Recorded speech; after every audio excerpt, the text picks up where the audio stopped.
Hello everyone, welcome to my channel. ఈరోజు మనం dry fruit flax seed laddu తయారీ విధానం చూద్దాం.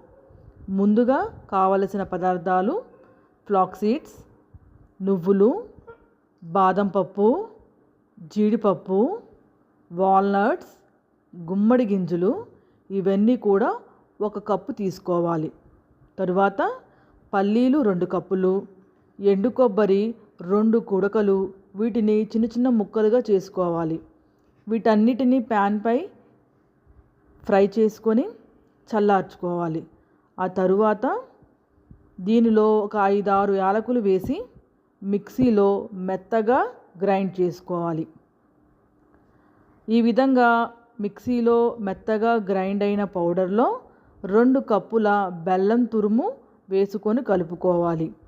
తరువాత చిన్న చిన్న ఉండలుగా చేసుకోవాలి. అంతే, ఎంతో టేస్టీగా ఉండే dry fruit flax seed laddu ready. ఇది రుచికి రుచి, ఆరోగ్యానికి ఆరోగ్యాన్ని ఇస్తాయి. ఇలాంటి లడ్డు రోజు 1 తీసుకుంటే మన ఇమ్యూనిటీని పెంచుతుంది. వర్షాకాలంలో వచ్చే వైరల్ ఇన్ఫెక్షన్ నుంచి కాపాడుకునేందుకు ఇది ఇమ్యూనిటీ బూస్టర్గా పనిచేస్తుంది. వీటిని పిల్లలు, పెద్దలు తీసుకోవచ్చు. అందుకోసమే కంపల్సరీగా ట్రై చేయండి. నెక్స్ట్ వీడియోలో మనం మళ్ళీ కలుసుకుందాం. నా వీడియో నచ్చితే లైక్ చేయండి, షేర్ చేయండి. Thank you.